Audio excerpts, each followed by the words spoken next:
out, I'm getting it in, yeah. No time for no loss, I'm paying the cost, I'm in it to win, yeah. Refuse, bond it can't be diffused. If you ain't thinking the same, then we playing by different rules. You can't see the vision, we living at different views. Until we complete the mission, keep getting up, never snooze. I walked a mile in my shoes, had the mind of a fool, chasing diamonds and jewels. Trust me, I was confused. Started minding my business and used my mind as a tool. Ended up finding my purpose and found the time to get to it. They told me I couldn't do it. They told me I couldn't make it. They sold it, could never break it. That's sadly mistaken. I need a piece of the pie. I want it so bad I can taste it. They told me like Toby, keep on running toes. They gon' take them. Refuse to lose, built to win. Apply myself, I felt it in. No time for the doubt, they counted me out. I'm getting it in, yeah. No time for no loss, I pay for the cost. I'm winning to win, yeah. Refuse to lose, I'm built to win. Apply myself. Welcome back to CTC. I am your gracious host, Carl, and my camera loco. And I'm back for the Week 9 recap. And I'm going to be honest with y'all. Week 9, afternoon, evening, was mostly a snooze fest. Not too many great games. You had your low-key, your Memphis, North Texas fireworks late in the game. But for the most part, man, most of the great games came in the late night slot. You had a banger late night with UNLV and Fresno State, which I do touch on later in this episode. But before I get into this recap, I would like to ask that you leave a like, comment, subscribe if you like the content on this show or on this network. We have the main show featuring Joe, Tomo, and Dave. We got BWT Baseball with Teddy. We got FFC Fantasy Football with Coach Coombs, who get well soon. Coach did not go live because of his illness, so get well soon. We have the Joe Jordan Show, which he did go live to talk about the Kings basketball. And we have Dave's Doghouse, where he makes dogs and put dogs in the doghouse. And I think that is all for the moment. So if you like any of the content on those shows on this network, please leave a like, comment, subscribe, and go down the rabbit hole. And if you like what you're listening to, just stick with us. So I'm gonna try to make this a quick episode because we are going live today at noon for NFL Game Day preview, and I am on that. So got to get that done. So let's try to hurry up and get up out of here. So let's start with where we left off Thursday. We left off with Syracuse at VTech. And for this game, I really don't have much to say. VTech beat Syracuse badly, punished them, destroyed them. 38-10, as you can see on the ticker. I only got a couple notes for this game. VTech scored on 6 of the 7 drives in the first half. Drives went like this: field goal, touchdown, field goal, touchdown, touchdown, punt. Syracuse only scored a field goal, and the rest were punts. They punted 6 times in the first half. Now, to start the second half, VTech scored. For the second half, VTech starts and scores on a safety, and they scored a safety and 2 field goals in the second half with only 2 punts, while Syracuse only scored 1 touchdown in the second half with 2 punts. So VTech just dominated the game, jumped on Syracuse early. Syracuse offense sputtered, had no legs, could not do anything. Garrett Schrader couldn't get going. LaQuint Allen couldn't get going. And VTech just dominated this game and won at home. So I was completely wrong. I had Syracuse to win this game, but VTech came out and they balled and never looked back. Our next game, we have Georgia State 27 at Georgia Southern 44. Now, I did pick the Georgia State team to win this game on the road against Georgia Southern. I just thought Sean Elliott, one of the best coaches in the Sun Belt, I thought he would be able to have this team ready to win. Now, they did put up 27, but Georgia Southern offense was just on fire. 44 points is amazing. Now, Darren Granger did help them with a pick 6, but let's just get into it. Georgia Southern starts with the punt. And then Georgia State starts with the punt. But then Georgia Southern scores a 24-yard Caleb Hood touchdown catch. But Georgia State will answer with a 13-yard Marcus Carroll touchdown run. Georgia Southern will then score a 35-yard field goal. And that'll be it until 5:42 left in the second quarter, where Georgia Southern scores a Jalen White 2-yard touchdown run. And then Georgia Southern then scores a 30-yard Marcus Sanders Jr. touchdown catch. And then Georgia State will answer with a Darren Granger pick, which leads to a 34-yard field goal by Georgia Southern. Then Georgia State starts the second half with a 32-yard field goal block. being blocked, which leads to a 76-yard touchdown pass to Dalen Cobb. Georgia State would then answer with a 3-yard Kadarius Thompson touchdown catch, but Georgia Southern would then have Davis Brin throw an interception. That Davis Brin, even in good games, cannot stop throwing picks. But that leads to a turnover on downs on 4th and 4, pass incomplete. And that leads to a Davis Brin sack fumble, which ultimately leads to a Marcus Carroll 19-yard touchdown run. Georgia Southern answers with a 40-yard field goal. Then Georgia State throws a pick six, 50 yards for Marquise Watson-Trent. Georgia State would then answer with a 15-yard Robert Lewis touchdown. But then Georgia State, when they get the ball back, Darren Granger will fumble, which leads to a punt, and that'd be the end of your ball game. So I'm going to be honest. I watched this game a little bit. I just seen the way it was going. Georgia Southern was just on Georgia State the entire game, pounced on them offensively. Very few hiccups. Again, I know Davis Brin had the interception, but for the most part, he played well. So shout out Georgia Southern for getting that win. I think that was their first win in like 5 games against Georgia State. So shout out to Georgia Southern. Oh, hold on. I just did some accidental. All right, so our next game we have FAU 38, Charlotte 16. Now, I watched this game, and this is one of the games I got right. So the weekday, I went 5-2. I got Tuesday right, Wednesday right, that's 4. Thursday, completely wrong, on the wrong side of both blowouts. And then Friday, I got right with FAU 38, Charlotte 16 on the road. Charlotte, they start the ball with a 36. They start the game with a 36-yard field goal. Set up by FAU targeting. FAU starts with a 3-yard touchdown pass to Zeke Moore. 2 defensive penalties. Set that up. Now Charlotte turnover on down, 4th and 3. Joakim Bangda, 2-yard run. So he was short. Leads to a 21-yard LaJohntay Wester touchdown catch. Charlotte then scores a 44-yard field goal. Jalen Jones, 18-yard run. Then with 1:03 left in the second quarter, FAU scores a 26-yard LaJohntay Wester touchdown catch, which LaJohntay Wester had 2 catches for 38 yards on that drive. Then FAU starts the second half with a 19-yard Michael Johnson Jr. touchdown run, which Wester had, again, 2 catches for 38 yards on that drive. Charlotte starts with Trexler Ivy in the second half, and he throws a 10-yard touchdown pass to Jay Clemens. Jay Clemens also had an 18-yard catch on that drive. Charlotte then scores a 44-yard field goal, which Taryn Kelman had a 15-yard catch on that drive. But then FAU will answer with a 38-yard field goal due to an unnecessary roughness. With 10:15 left in the fourth quarter, FAU, Danny Richardson throws an interception, leads to a 4th and 20 turnover on downs. Michael Bowens was sacked, which then leads to a 4-yard Larry McCamion touchdown run, and that'd be your ball game. Charlotte will win. FAU will win 38-16. Now, Charlotte's whole game plan was to play keep away from FAU's offense. I know the first drive took almost 7 minutes just to get a field goal, but then FAU right back under, like, with 2 minutes. Within 2 minutes, goes to score a touchdown. Hard to play keep away when you got to score points. And that's what I said FAU should do. Score points, make Charlotte have to score, and Charlotte only put up 16, which is only like a point or two, a point and a half above their average on the year. FAU was able to score points. Charlotte can't keep up with that. FAU was able to pull away. LaJohntay Wester had an amazing game.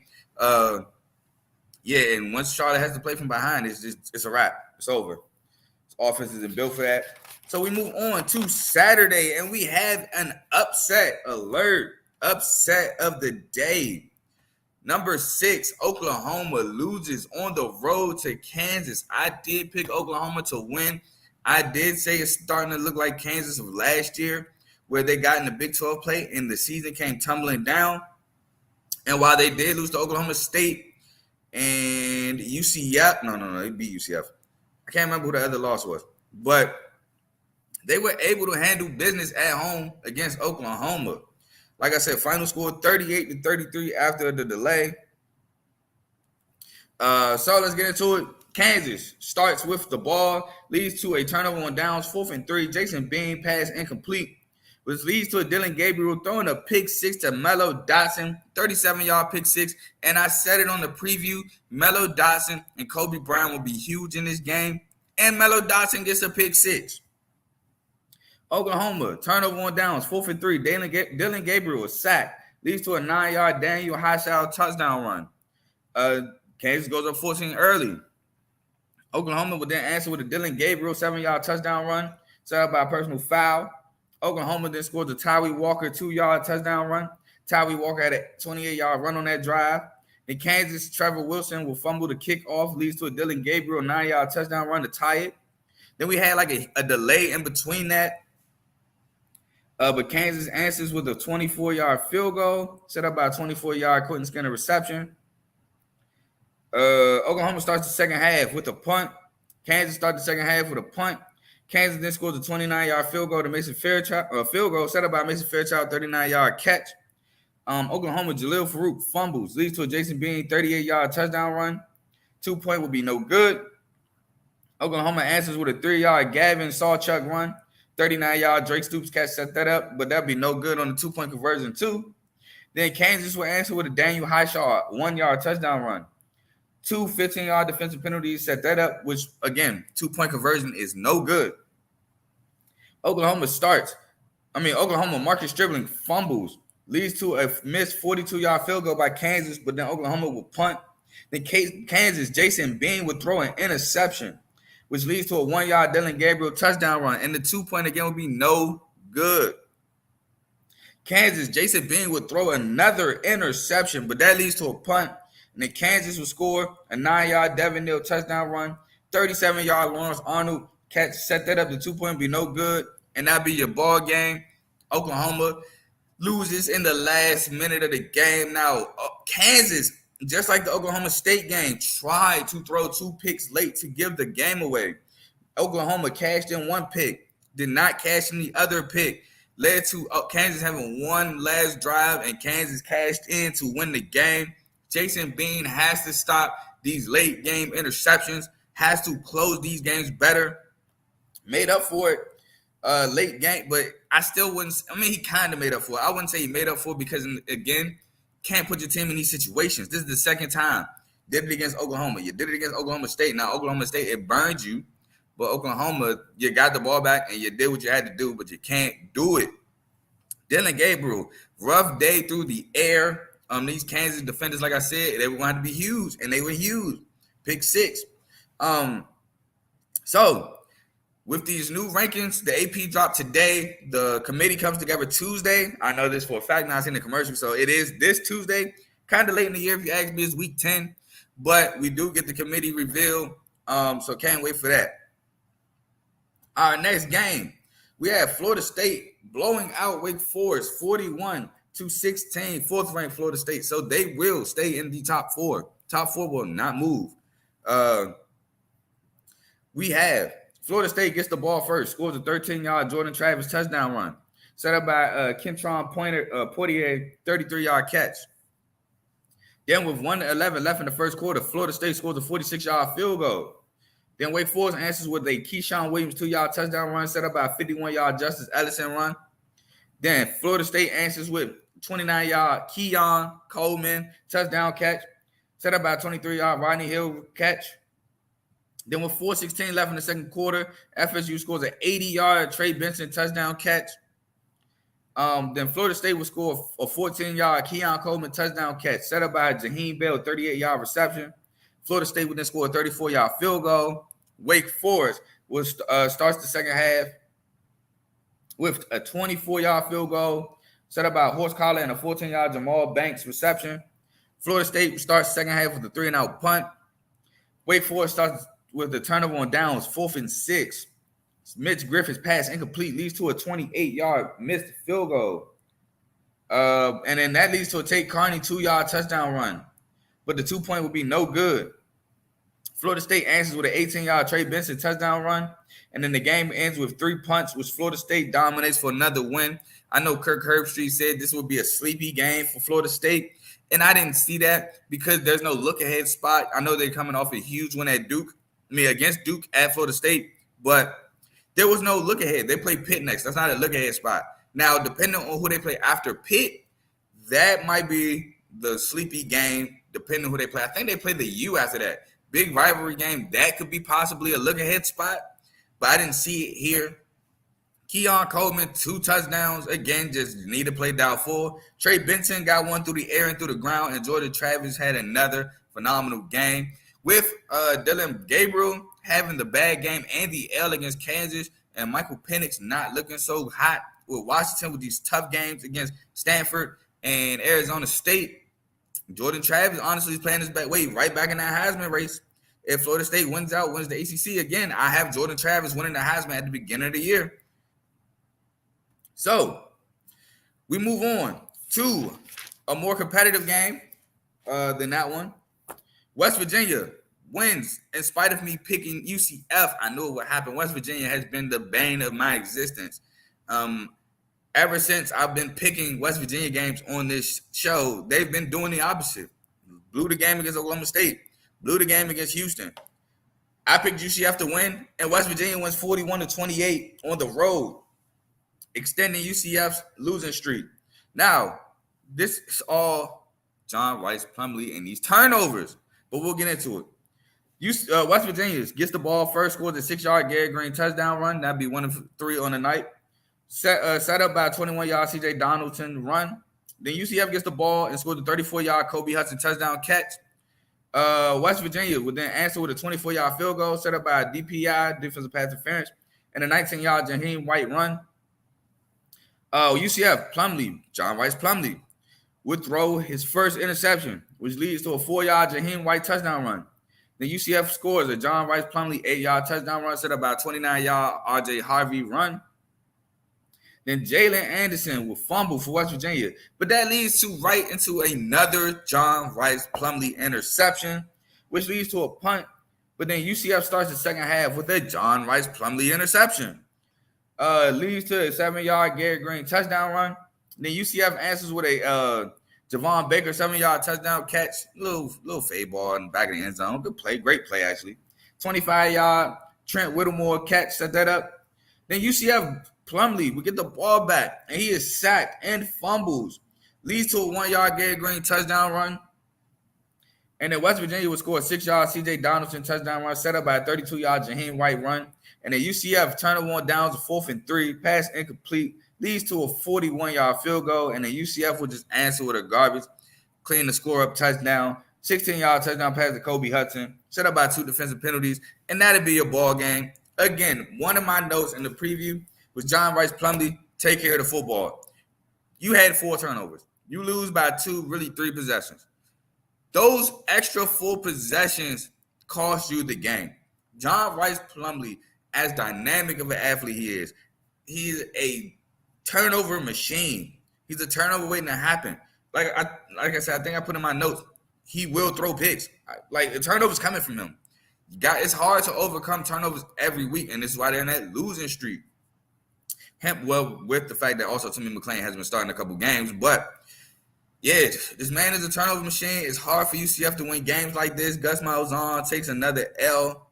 He's going to have to find a guy who doesn't turn a rock over, who's also explosive, to run his offense. Now we move on to the world's largest outdoor cocktail party, which is Georgia at Florida. Georgia dominates. They win 43-20.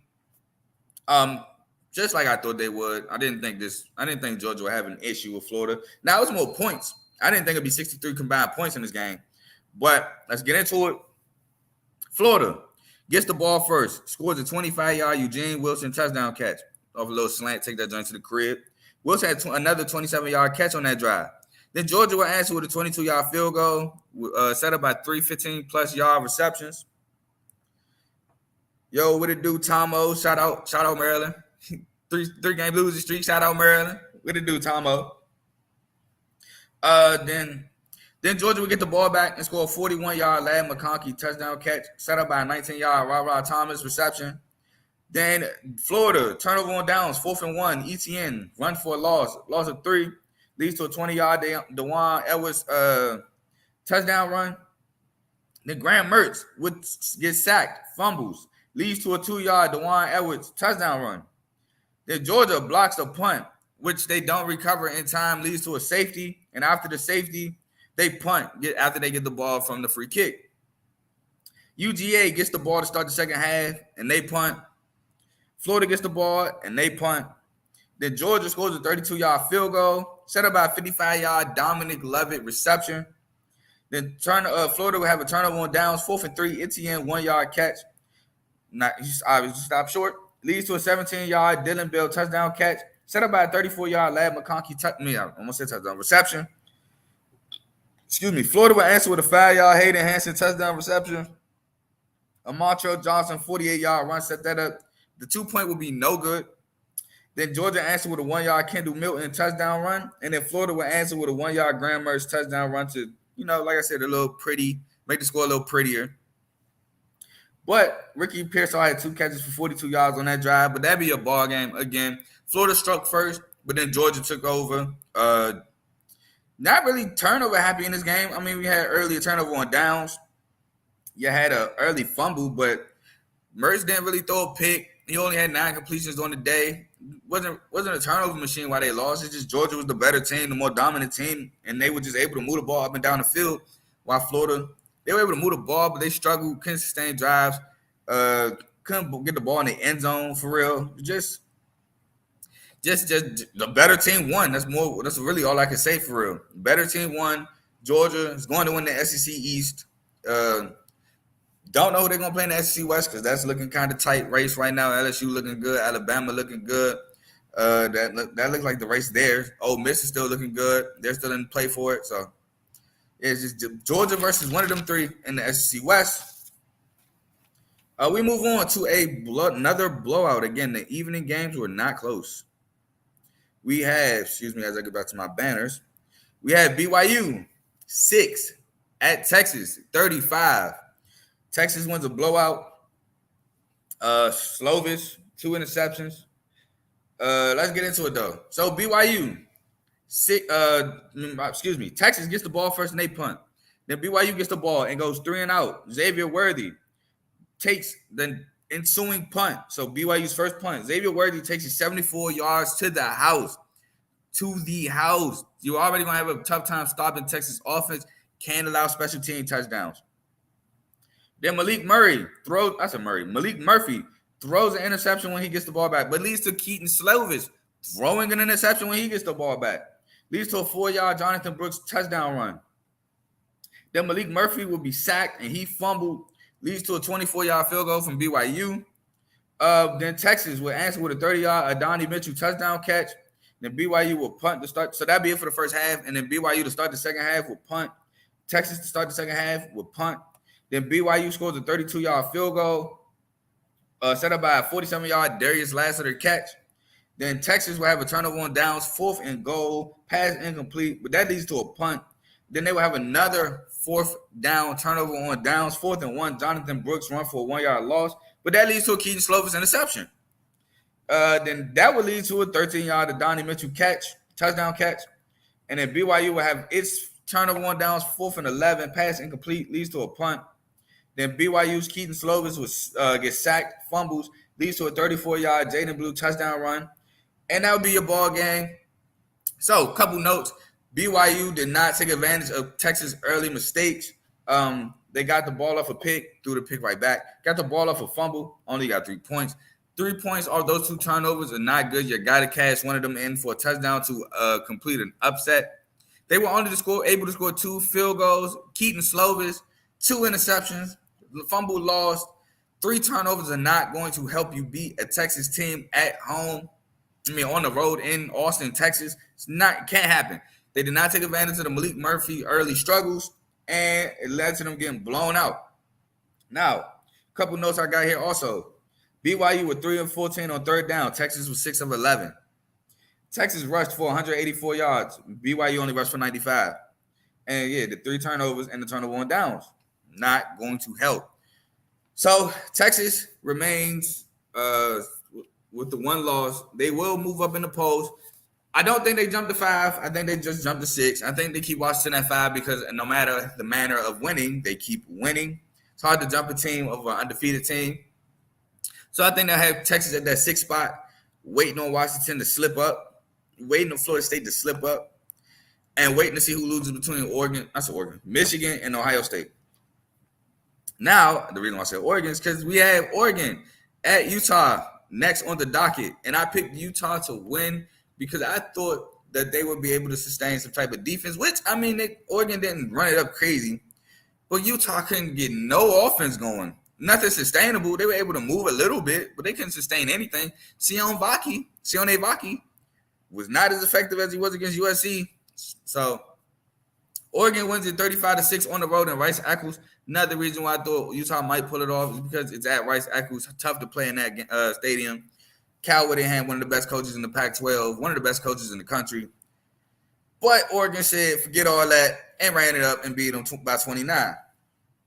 So Utah was dropping the rankings. Oregon, I think, moves up to 7. And, again, it's tough for me to jump a team over another team, especially when you lost to said team. Now, if they jump them over Texas, I don't know. But I think they just move up one spot, too. So, for Oregon, they start the ball with Bo Nix, 1-yard touchdown run. Troy Franklin, 30-yard catch, set that up. The Utah starts with a turnover on downs, 4th and 1. Bryson Barnes' run is stuffed. Leads to a Bucky Irving fumble, but only leads to a 32-yard field goal. Again, you got to cash in touchdowns. Oregon answers with an 18-yard Jordan James touchdown catch, set up by Troy Franklin, 19-yard reception. Then Utah's Bryson Barnes would throw an interception, which leads to a Troy Franklin 3-yard touchdown catch. Utah scores a 30-yard field goal before the half, set up by Devon Bailey, 18-yard reception. After that, to start the second half, Utah would get the rock. So Oregon finally won. Oregon won last week. Oregon beat Washington State last week by 2 touchdowns because Washington State scored a touchdown to make the score prettier. But Oregon won last week. Start the second half, Utah will punt. And then Oregon starts the second half with a Bucky Irving 9-yard touchdown run set up by Troy Franklin, 19-yard reception. Oh, I'm tripping. I read that completely wrong. It said Oregon won easily. That's a fact. I don't know why I read that wrong. Forgive me. Bryson Barnes would then throw an interception, which leads to a 5-yard Trayshawn Holden touchdown run. And then with 4:24 left in the game, Utah will have a turnover on downs, 4th and 7, pass incomplete, which leads to a 3-and-out punt. And that'd be a ball game. Oregon dominated Utah, like I said. Bryson Barnes threw 2 interceptions. Cannot have that, especially you're going to be the better option at quarterback. Cam Rising is out for the year. Don't think Johnson is the better quarterback option here. You're the better thrower. So you're going to be the guy relied upon. You can't do that. You have to lead sustaining drives. Can't throw picks. Like I said, Sione Vaki did not have an impact on offense. Troy Franklin, unstoppable, 99 yards, one short of 100, but he was unstoppable in the game. Bo Nix had a really good game. Now, again, the reason why this is brought up, because there's questions about how Bo Nix plays on the road. Really good game. Kind of shot, though. I would say he's shooting those numbers down. And Utah was shut out in the second half. Couldn't get anything going. Rice-Eccles didn't change the fact that Oregon came in there and won the game. Oregon still remains in prime position to play for the Pac-12, win the Pac-12, and maybe sneak in the playoffs. They can still sneak in. A lot of other things have to go wrong, but they can sneak in. Moving on, we have a shutout. And if I told you this was a battle of 2 ranked teams, you probably would have thought this would be a college basketball segment. We have, wrong way. I went to my brain, not my banners. We have Duke, 20th ranked Duke at 18th ranked Louisville. Final score, Duke 0, Louisville 23. Louisville gets a huge home win.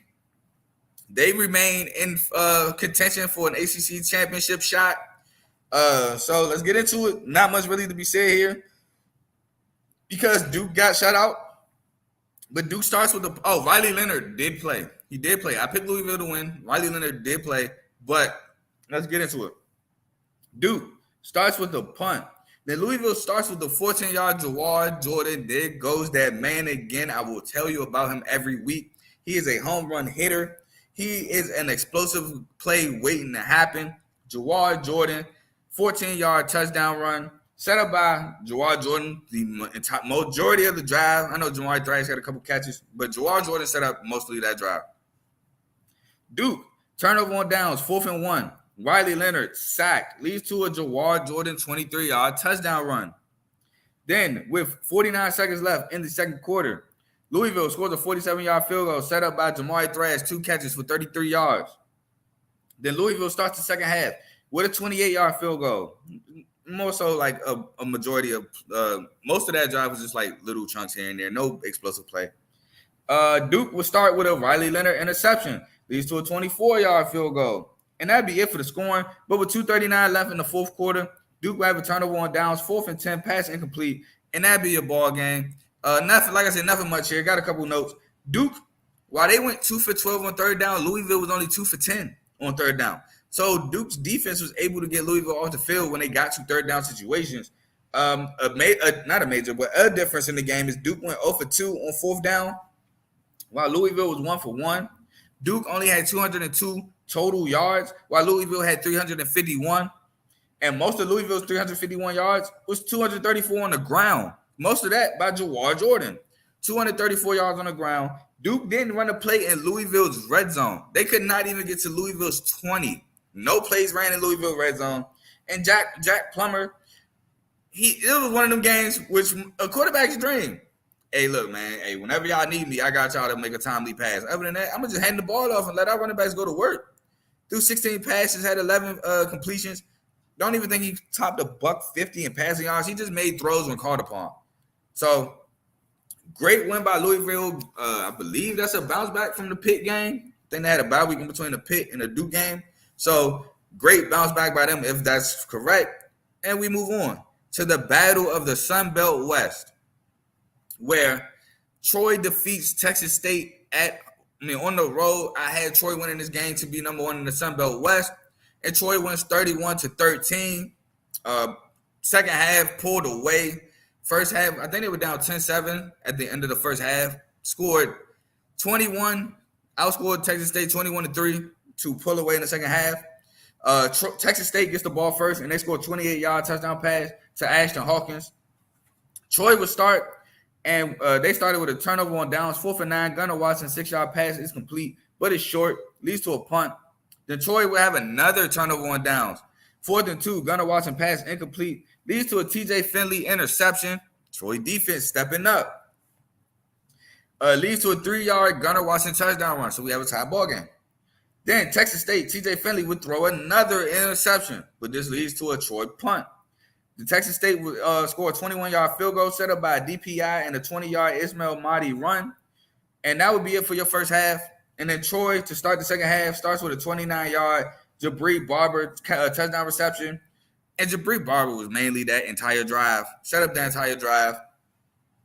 Then Texas State would start with a 23-yard field goal set up by Joey Hobart, one of my key players, 22-yard reception for Texas State. Texas State, Ismail Mahdi fumbles, leads to a 14-yard Deshaun Stoudemire touchdown catch. I believe this is on third down, 3rd and goal, I think, from 14 yards out. Gunnar Watson fires it into Stoudemire. And then Texas State will have a turnover on downs, 4th and 1, running stuff, which leads to a 4-yard Landon Parker touchdown catch. And then Texas State's TJ Finley will get sacked, and he fumbles, leads to a 3-and-out punt. And then Texas State 4th and 12 turnover on downs. TJ Finley's pass incomplete, leads to a 27-yard field goal. And then Texas State will kind of like halfway try to score, but I think the backup gets sacked. Malik Hornsby, the transfer from Arkansas, he gets sacked. And it kind of, Texas State was like, all right, let's just end the game. Troy wins it. Troy leads the Sun Belt West. Troy is again trying to look for a second consecutive Sun Belt title. Now, JMU, unfortunately, cannot contend for that. Well, I think JMU will win it, but I would have loved to see JMU-Troy rematch. Oh, man, I remember that game. What was it, week 3, week 4? No, might have even been week 2. No, it was week 3 because it's when we played Washington, and we got whooped. Week 3, such a defensive slugfest. Final score was JMU 16, Troy 14. Just a defensive slugfest. Troy tried to make a push late, almost got in field goal range to win it. I think a penalty took them out of it, and they lose the game. I would have loved to see a JMU-Troy Sun Belt championship game, but unfortunately we can't see it. Now, Troy defense was phenomenal in the second half. Gunnar Watson made huge throws, went called upon in the second half. Troy's defense stepped up, only gave up 3 points in the second half. Got turnovers, sack, turnover on downs. Troy defense is for real yet again in the Sun Belt. So yeah, shout out Troy for the road victory. Moving on, we have this was a really good game here. SEC late night, 21 ranked Tennessee at Kentucky. I had Tennessee winning. They win the game on the road, 33-27. And be honest, before I get into it, Devin Leary had an amazing game. He was making throws, making reads, and I was like, hold on, who is this in this Kentucky quarterback jersey? Devin Leary had a great game. It's just unfortunate that Tennessee just played better. Somebody got to lose, and Tennessee just came out on the winning end. So I know as much as I say I'm not a fan of Devin Leary, a phenomenal game by him. So let's get into it. Kentucky gets the ball first. They go 3-and-out and punt, and then Tennessee will go down and score. 52-yard Jalen Wright touchdown run. And in my head, honestly, in the beginning, I'm like, ball game right there. Because I didn't think Devin Leary would play as well. I'm like, Devin Leary is not going to throw Kentucky into the game. And like I said, boy, was I wrong. Then Kentucky, turnover on downs, 4th and 1. Ray Davis is stuffed. It leads to a 44-yard field goal by Tennessee. But then Kentucky will answer with a 28-yard field goal set up by Jordan Dingle, 2 catches for 38 yards. After that, Tennessee will answer with a 49-yard field goal set up by Jalen Wright, 18-yard run. Then Kentucky answers with an 11-yard Berrien Brown touchdown catch set up by Berrien Brown, 32-yard catch. Tennessee will answer with a 39-yard Chaz Nimrod touchdown reception, wide open down the sideline, nobody near him. Joe Milton just had to throw it and not mess up. Set up by Joe Milton, 19-yard run. Then Kentucky will answer with a Ray Davis 7-yard touchdown run, just sweep the Ray Davis. Didn't really see that wrinkle. Set up by Anthony Brown Stevens, 20-yard reception. Tennessee answers with a 34-yard 25 field goal set up by 25 squirrel right reception. Tennessee would then start the second half with a 3-and-out punt. Kentucky will start with a turnover on downs, 4th and 6, pass incomplete, leads to a 35-yard field goal set up by a 47-yard Deontay Thornton reception. Then Kentucky will answer with a 1-yard Dane Key touchdown catch set up by a 34-yard Dane Key reception. Kentucky, with 10:57 left in the game, misses a 53-yard field goal, and this was really the turning point. Not the turning point, but that really ended the game. How do I want to word this? Because I don't want to say it was the dagger, but it was kind of the dagger. Because Kentucky, after that miss, Tennessee will take the ball and score a 12-yard Dylan Sampson touchdown run. Nice little drive. I think like 5-minute drive. Drive was all Dylan Sampson on the ground and through the air. Yeah, he was basically the entire drive. Then Kentucky will answer with a 28-yard field goal set up by Josh Caddis, 18-yard reception. But Tennessee will run out the last 4:24 of the game. 9 plays, 4-minute, 24-yard drive, and injury. So the way the game ended, it was 3rd down, about to be 4th down. Tennessee was going to have to kick a field goal to make it a 9-point game. But with 44 seconds left, a Kentucky player is hurt. Kentucky has no timeouts. The play clock at the time, I believe, was at like 29, 30, around that time. But because the player got hurt, Kentucky had no timeouts. The clock was going to have a 10-second runoff, so it dropped from 44 to 34, and the play clock resets to 40. Tennessee doesn't have to run a play at all. Clock runs out. Tennessee wins the game, 33-27 on the road.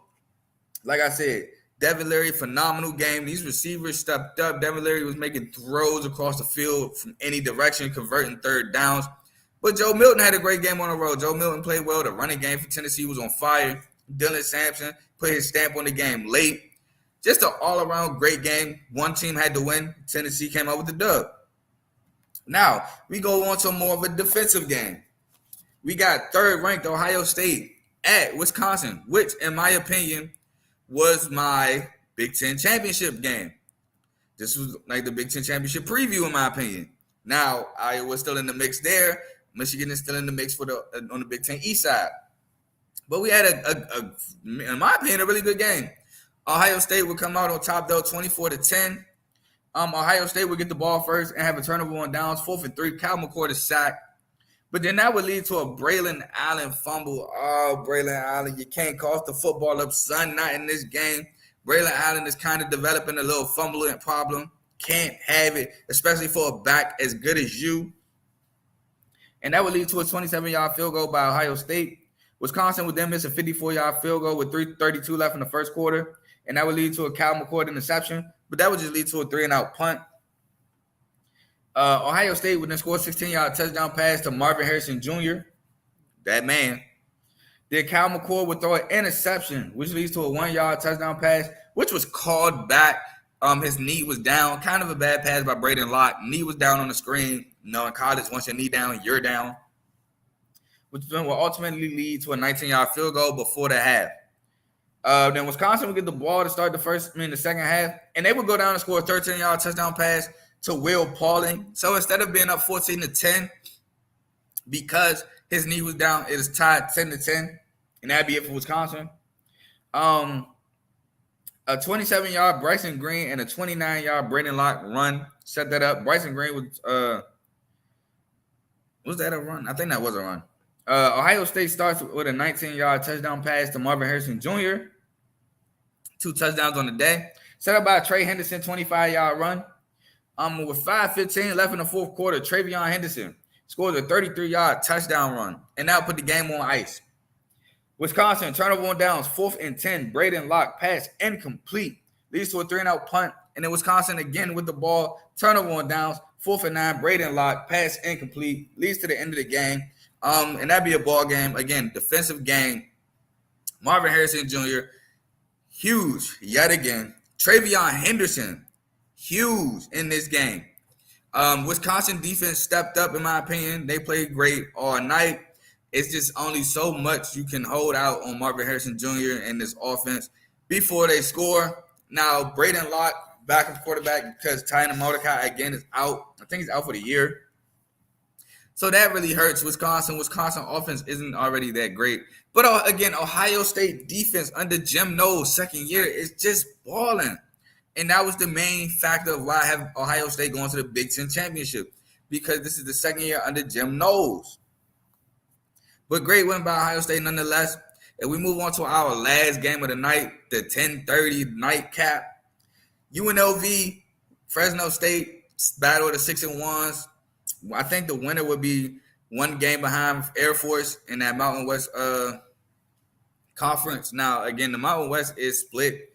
So let's look real quick to see the divisions here. But Fresno State will hold on to win at home. The final score 31-24 against UNLV. And man, like I said, it was a game. It was a good game. UNLV took the lead early.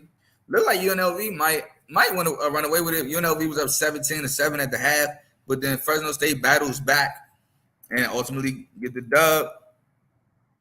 As I look for this conference real quick, here we go. Conference standings. We have Air Force. Oh no, there's no divisions, I guess, this year. But we just have Air Force at the top, 5-0 in conference, 8-0 overall. Fresno State second, 3-1 in the conference, 7-1 overall. UNLV would be third, 3-1, 6-2. Boise State would now be fourth, 3-1, 4-4. Wyoming tumbling down, 6, 2-2 overall, 2-2 in the conference, 5-3 overall. San Diego State disappointing at 1-3 in the conference, 3-5 overall. But let's get into this game.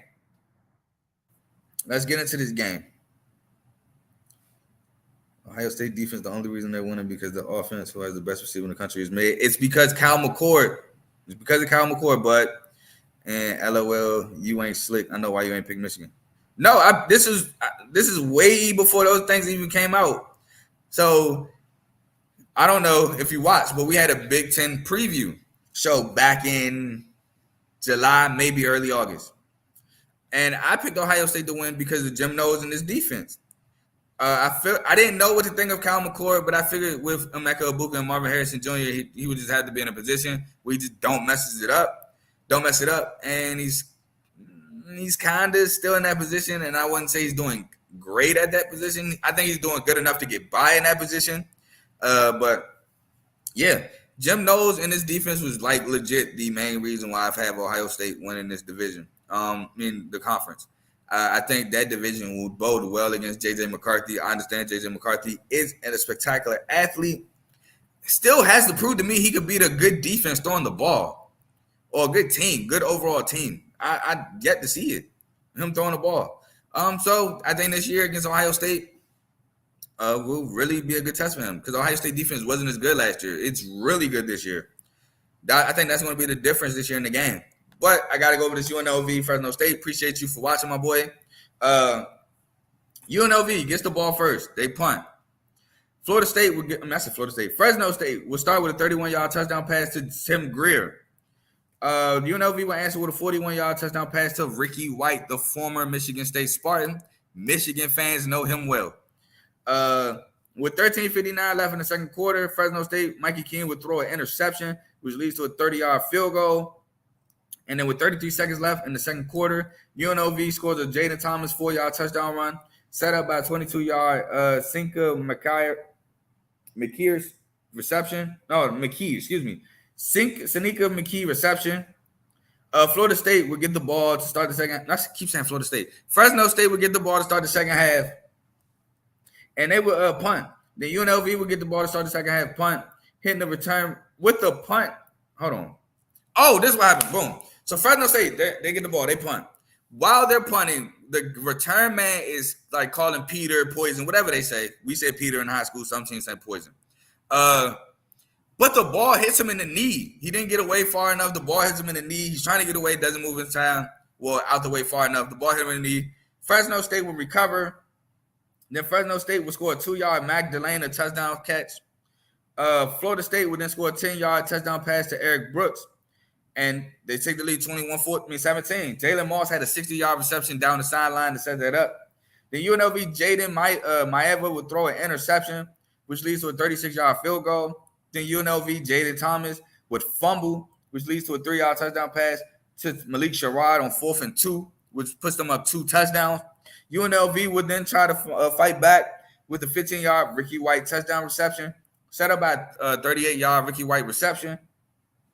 And then Florida State's Mikey King would throw an interception, his second on the day, but it leads to a UNLV turnover on downs, 4th and goal, pass incomplete. And then that leads to a 3-and-out, and UNLV, Jaden Maeva driving the field short. I think it was like maybe 15 yards away from the end zone, throws an interception on 3rd down. He actually threw a touchdown on 2nd down. The ball was dropped. So you got to finish drives. You got to finish, execute. The ball was dropped. 3rd down, the ball is intercepted. And Florida, I keep saying Florida State. Fresno State will win the game. Now, like I said, great ball game, great Mountain West battle. Fresno State pulls it out at home. UNLV with a chance to tie it late, maybe go for 2, maybe set up overtime. I would assume setting up overtime. I think Fresno State still would have had a chance to maybe answer with the, the college rules, every first down, the clock temporarily stops, stuff like that. I think they would have had a chance to answer, but you never know because of the interception after the drop touchdown. Should have looked for your boy Ricky White. Ricky White on that drive had a contested catch down the sideline. He looked unstoppable in this game. Fresno State had problems with Ricky White all night. But we have to move on to our last segment because, again, I will be on NFL Game Day preview in about 35 minutes, so please tune in to check that out at 12 o'clock. We have to get into some major performances, and then I will touch on a little bit of upsets. So, major performances. I normally do 10. I have more than 10 this week. I have 13. We'll start with the weekday. LaJohntay Wester, FAU, 10 catches, 149 yards, 2 touchdowns. Major performance. Jordan Travis, Florida State, quarterback, 22 for 35, 359 yards with 3 touchdowns, 7 carries, 29 yards, and a touchdown, 4 total touchdowns. Major performance.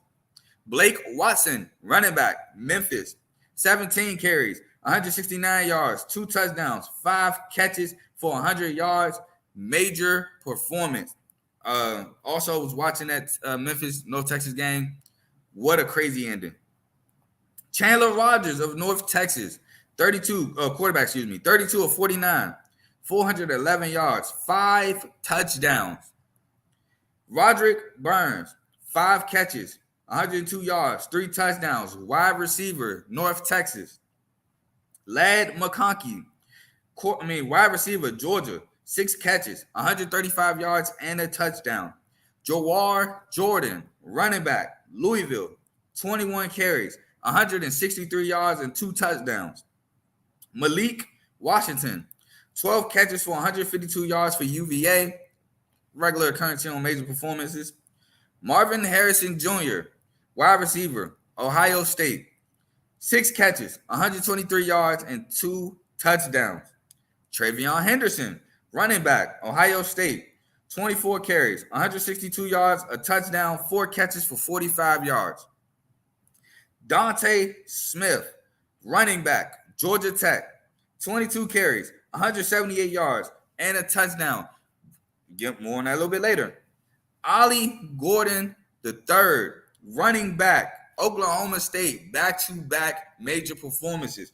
25 carries, 271 yards, and 2 touchdowns. Y'all thought 280 was a fluke last week? He said bet. 270 this week. Ollie Gordon is on a historic tear right now for Oklahoma State at running back. Ricky White, wide receiver, UNLV, 7 catches, 152 yards, and 2 touchdowns in a losing effort for UNLV. My former Spartan has been balling.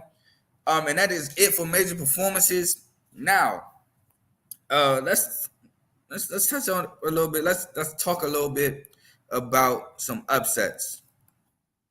We had 3 upsets. We had Oklahoma goes down. Oh, hold on. Why is that not doing that? Oklahoma goes down on the road to Kansas. Talked about that game. North Carolina again is upset. This time on the road at Georgia Tech. 17th ranked North Carolina. They will probably be unranked at 1 o'clock today. But man, up 2 touchdowns. But but 280, 270.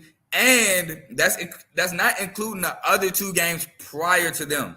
He also had a phenomenal game. I think he had like a $160, a $170 against Kansas State. And if I remember correctly, let's look it up real quick. Let's go over Ollie Gordon real quick before I go back.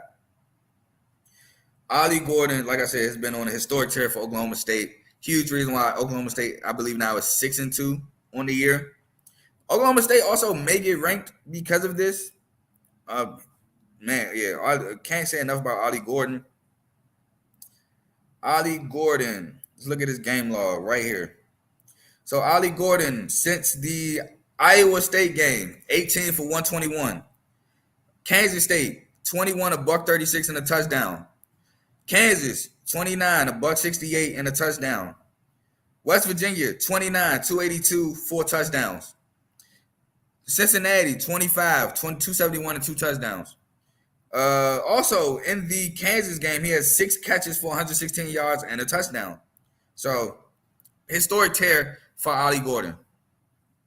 Now, let's get back into these upsets. North Carolina, it's crazy because North Carolina, first quarter, gave up 0. Third quarter, gave up 0. Second quarter, gave up 24. Fourth quarter, gave up 22. Gave up 3 touchdowns in second and fourth quarter. Could not win the game. Couldn't stop the run. It's not like Kane's King to come back with slinging the rock around. No, they were just running the ball up the field. They couldn't stop it. They could not stop the run. And now it's going to lead to North Carolina being unranked. Pretty sure North Carolina is out of contention for the ACC championship. I mean, yeah, it's 2 losses, but I mean, which helps them is the fact that they have the win over Miami. Miami has the Georgia Tech loss, and they have the North Carolina loss. So North Carolina is above Miami in that sense. But Florida State, no losses in the ACC. Louisville, 1 loss in the ACC to Pitt. Louisville does not play North Carolina. Now, I believe Louisville played Miami already. And I'm pretty sure they played already, and I think Miami won. Let's see here. Louisville. I can't remember if they played Miami already. No. Louisville actually plays Miami in 3 weeks. So, second to last game. North Carolina still plays Duke, which has a strong defense. Offense, not so much. Duke offense is more so predicated on a run and Riley Leonard, but strong defense for Duke. North Carolina defense is Dr. Jekyll and Mr. Hyde. You don't know what you're going to get. North Carolina plays Duke, Clemson, and NC State to end the year. The other game they have is Campbell. Campbell's not an ACC game, so don't worry about it. It's going to be a tough road for North Carolina to get to the ACC championship. Our last upset, we have Oregon State goes down on the road to Arizona. Arizona just keeps stacking W's. Arizona wins. I think the final score was like 27-24. Arizona takes a late game push, goes up 10 touchdowns. Oregon State tries to fight back, scores a touchdown.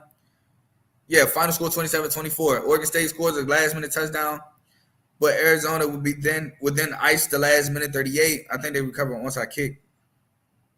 No, they get a first down. No, excuse me, wrong drive. Yeah, they recover an onside kick, and they run the clock out. Oregon State now has 2 losses on the year. Oregon State, I didn't have them in contention for the Pac-12 championship. I didn't have them in contention for a playoff spot. But, man, Arizona, I think this speaks more about Arizona. Arizona beats Oregon State at home. Beats the mess out of Washington State 44-6. Has a close game with Washington, only loses by 7. Beats Stanford, beats UTEP, loses a close one to Mississippi State, and blows out Northern Arizona. Now, seems the changes happened when they went to Noah Fifita. Fafita. Sorry if I'm mispronouncing your name, bro.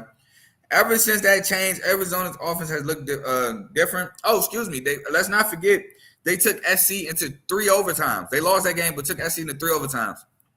Arizona has been on a great tear lately for Arizona. It's been a while since Arizona has put a good product on the field. I think the last time I enjoyed watching the Arizona football team was with Caleb Jones at wide receiver. I can't remember if Khalil Tate was at quarterback or not. I think that was Solomon Anu, to be honest, at quarterback. Or no, it was a new Solomon at quarterback. Caleb Jones was at receiver.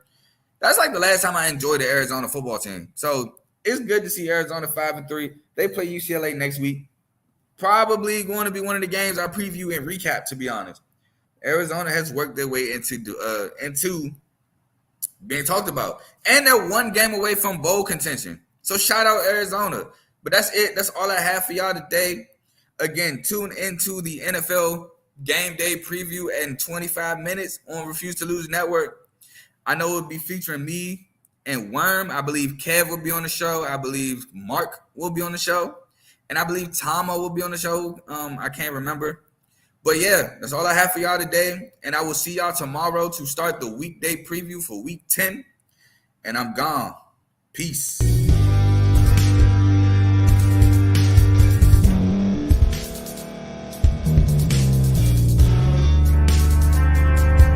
Thank you for staying to the end. If you're watching this on YouTube, please like this video, subscribe, and also hit that notification button so you can be notified next time we put out a video. If you're listening on any podcast platform, subscribe and hit that notification button, y'all, so you can be notified we put out another podcast audio.